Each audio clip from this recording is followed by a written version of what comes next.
बोलो जयकारा बोल मेरे श्री गुरु महाराज की जय। श्री सद्गुरुदेव भगवान की जय। गुरुमुखो, नाम का अभ्यास कैसे किया जाता है और इसके द्वारा परमात्मा का साक्षात्कार कैसे होता है, इसका विस्तार से वर्णन करते हुए विद्वान कवि संत श्री सूरदास जी कहते हैं कि बाह्य इंद्रियां लक्ष्य की प्राप्ति में सहायक नहीं हो सकती। उसे प्राप्त करने के लिए दो मुख्य तत्व सहायक हैं। वे हैं शब्द या नाम, सुरत या आत्मा। जब सुरती हमारे श्वास के साथ निरंतर चल रहे नाम में लग जाती है और साधक भूमध्य, पीछे और कुछ ऊपर सुरत को एकाग्र करता है, तो जो सुरत संसार के विभिन्न विषयों में इंद्रिय रसों का आस्वादन लेते हुए भटकती रहती है, वह अंतर्मुखी हो जाती है और भीतर ही भीतर ऊपर की ओर अपनी यात्रा प्रारंभ करती है। इस प्रक्रिया को बताते हुए दार्शनिक श्री तुलसीदास जी कहते हैं कि सुरत बिना पाँव के चलती है, कानों के बिना शाश्वत संगीत को सुनती है और हाथों के बिना ही विभिन्न कार्यों को करती है। अपने घट में यह अमृत का रस पान करती है, जिससे इसका पोषण होता है, क्योंकि बाह्य स्थूल भोजन पर यह नहीं टिक सकती और जीवा के बिना एक पूर्ण आनंद का रस लेती है। इसका न कोई आकार ही है और न ही कोई रूप ही है, परंतु फिर भी आँखों के बिना ही यह अपने भीतर मालिक के दर्शन करती है और यह घट में सूक्ष्म रूप में निवास करती है।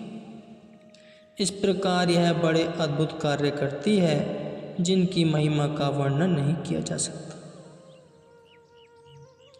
जीव अपने घट में मालिक से मिलने के लिए बिना पांवों के उस पर पहुंचता है, हाथों के बिना कार्य करता है, आँखों के बिना मालिक के दर्शन करता है, कानों के बिना दिव्य संगीत सुनता है और बिना जीवा के उसके साथ बातचीत करता है। ऐसा जीवन जीते हुए वह मरने के समान होता है,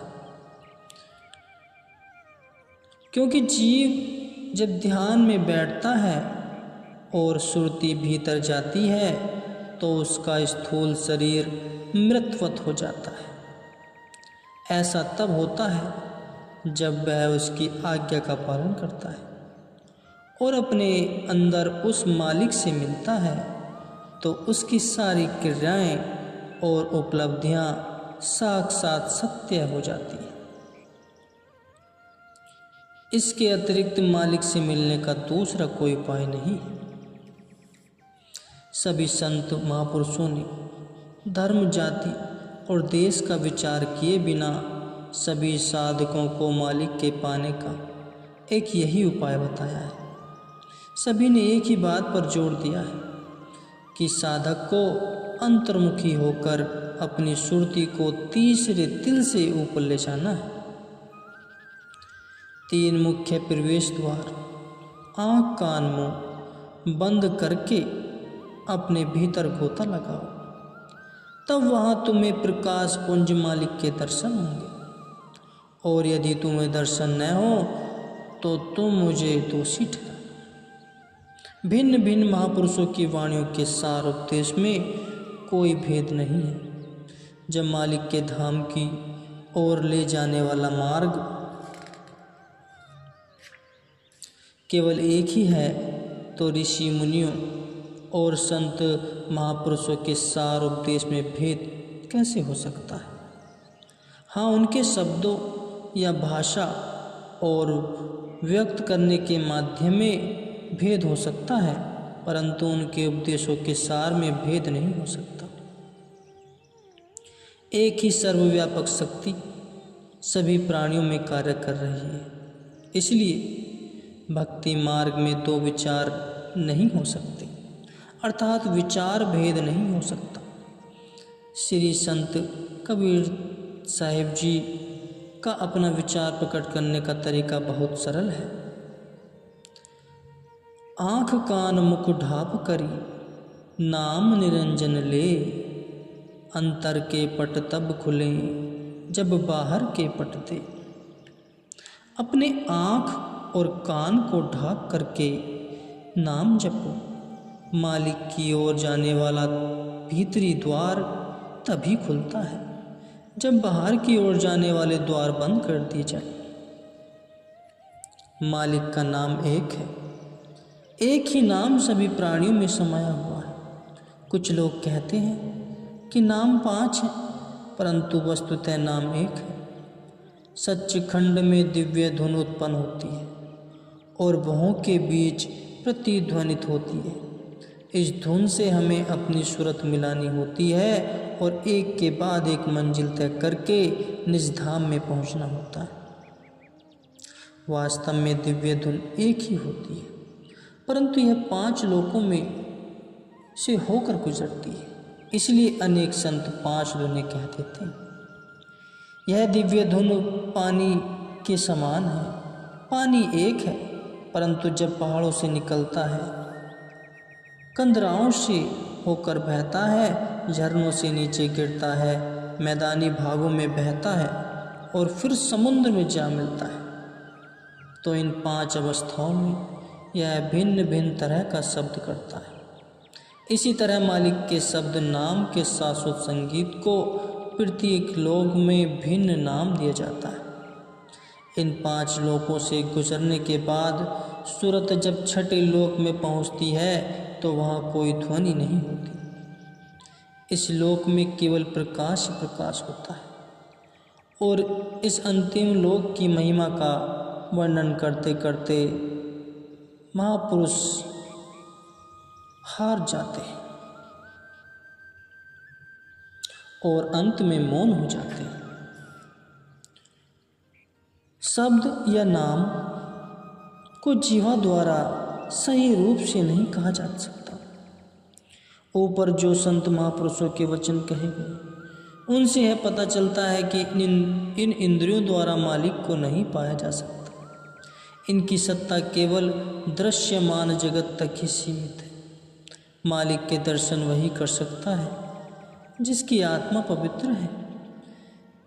इसके लिए दिव्य चक्षु की आवश्यकता है, जिसे प्राप्त करने का रहस्य केवल सद्गुरु से ही जाना जा सकता है। महापुरुषों के इन गुप्त भेदों को उनके वचनों का पालन करने और नाम का अभ्यास करने से ही जाना जा सकता है।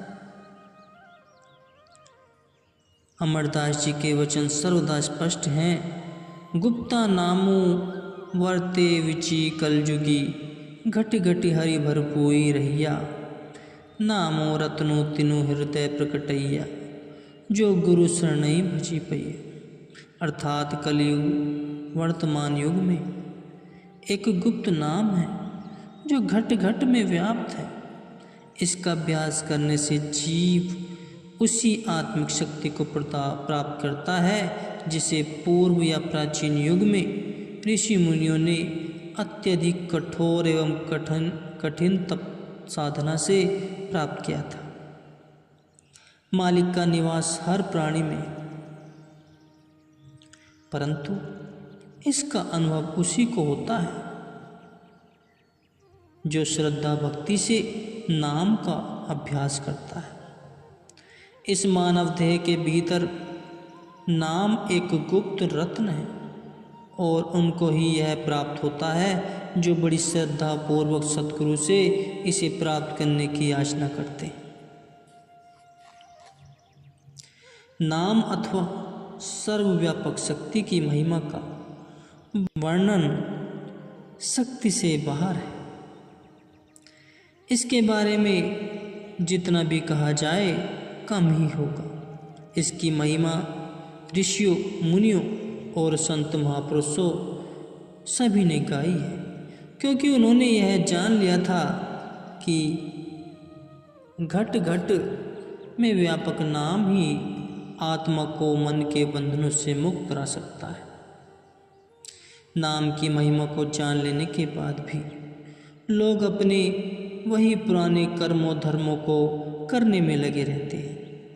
मनुष्य जन्म को पाने का विशेष उद्देश्य तो आत्मा को अपने मालिक के निज स्वरूप में मिलाना था, जहाँ से वह बिछुड़ गई थी। परंतु कितने दुख की बात है कि हम जिस उद्देश्य के लिए इस संसार में आए उसे ही भूल गए। गुरुमुखो, तुम्हें यह मनुष्य जन्म किस उद्देश्य के लिए मिला है? अपने अंदर विराजमान अपने मालिक से मिलने के लिए मिला है। परंतु कैसे? इस लक्ष्य को पाने में इस संसार का कोई भी पदार्थ या कार्य तुम्हारी सहायता नहीं कर सकता। इसलिए किसी महापुरुष की शरण में जाओ और उनसे नाम अभ्यास की युक्ति सीखकर ध्यान में लवलीन हो जाओ। नाम हमारे अंदर किस प्रकार समाया हुआ है, इसकी और अधिक व्याख्या करते हुए संत महापुरुष फरमाते हैं कि माला के मनकों की भांति यह नाम हमारे श्वासों के साथ निरंतर चल रहा है। यह सर्वोच्च अध्यात्म लोक से निकलकर क्रमशः निरंतर लोकों में पहुंचता है, जहां इसकी मधुर धुन को स्पष्ट सुना जा सकता है। हमारी सुरती या आत्मा नाम से गहन रूप से जुड़ी हुई है, क्योंकि हमारा ध्यान या सुरती पूरी तरह से सांसारिक पदार्थों में उलझ गई है। इसलिए हम न तो इस मधुर धुन को सुन सकते हैं और न ही श्वास में नाम चलने का अनुभव कर पाते हैं। परंतु सद्गुरु के मार्गदर्शन और संरक्षण से ही हम अपने भीतर जाना सीखते हैं और इस मधुर धुन को सुनना सीखते हैं। जैसे एक मकड़ी छत पर लटके हुए एक रेशमी धागे की सहायता से ऊपर चढ़ती है और नीचे आती है, वैसे ही हमारी सुरती जब नाम से जुड़ जाती है तो जब तक यह अपने मूल स्थान तक नहीं पहुंच जाती तब तक अपने भीतर उच्च आध्यात्म लोकों में घूमती रहती है। इस प्रक्रिया में क्योंकि सारी सुरती तीसरे तिल पर केंद्रित की जाती है, जहाँ से इसकी भीतरी यात्रा शुरू होती है, इसलिए मन बाह्य पदार्थों की ओर नहीं भाग पाता और धीरे धीरे शांत हो जाता है। प्रारंभ में संतों अथवा गुरु भक्ति के मार्ग पर चलने में कुछ कठिनाई अनुभव होती है, क्योंकि सुरती जो अब तक बाह्य विषयों में आसक्त थी उसके रुख को अंत जगत की ओर मोड़ना होता है। परंतु जब यह एक बार आंतरिक जगत का आनंद ले लेती है तो पुनः बाह्य विषयों के रसों में आसक्त नहीं होती। सुमरन की इस विधि को अजपा जाप कहते हैं। यह एक ऐसी विधि है जिसमें जीवा मुंह आदि को नहीं हिलाया जाता। जैसे आमतौर पर जीवा और होठ हिलाकर उंगलियों से माला फेर कर नाम जपा जाता है,